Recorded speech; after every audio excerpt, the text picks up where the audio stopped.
How to fix dynamic refresh rate not working issue on Windows 11. 1. Check compatibility via DXX diagnostic tool, STIG. 2.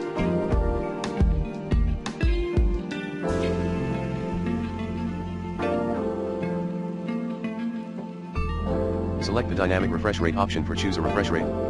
Path, Settings System Display Advanced Display. 3.